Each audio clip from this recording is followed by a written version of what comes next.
ஹாய்ங்க. இன்னைக்கு ஞாயிற்றுக்கிழமைங்காட்டிக்கு எந்திரிச்சது லேட்டு தாங்க. நல்லா தூங்கிட்டேங்க.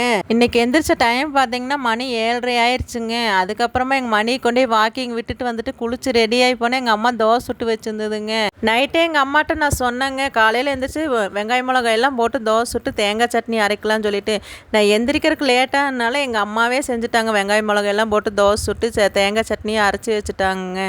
ஞாயிற்றுக்கிழமையானா நானும் எங்கள் நெருஞ்சினாவும் காலையில் நேரத்துலேயே எந்திரிச்சு ரைஸ் மில்லுக்கு போயிட்டு அப்படியே உழவர் சந்தைக்கு போயிட்டு காய்கறி எல்லாம் வாங்கிட்டு வருவேங்க. இன்றைக்கி கம்பெனியில் வேலை இருந்தங்காட்டிக்கு இன்றைக்கி போக முடியலைங்க. இன்னைக்கு சாயங்காலம் தான் நானும் எங்கள் நெருஞ்சினாவும் மார்க்கெட்டுக்கு போய் காய்கறி எல்லாம் வாங்கிட்டு வரணுங்க.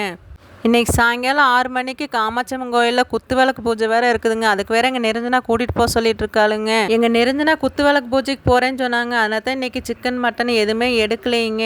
நீங்களாம் சண்டே ஸ்பெஷல் என்னங்க செஞ்சீங்க? சிக்கனா மட்டனா எல்லாம் சாப்பிட்டீங்களாங்க? சரிங்க, நானும் சாப்பிட்டு வேலைக்கு கிளம்பிட்டுங்க. எனக்கு லேட் ஆயிடுச்சுங்க. சரி பாருங்க, பாய்ங்க.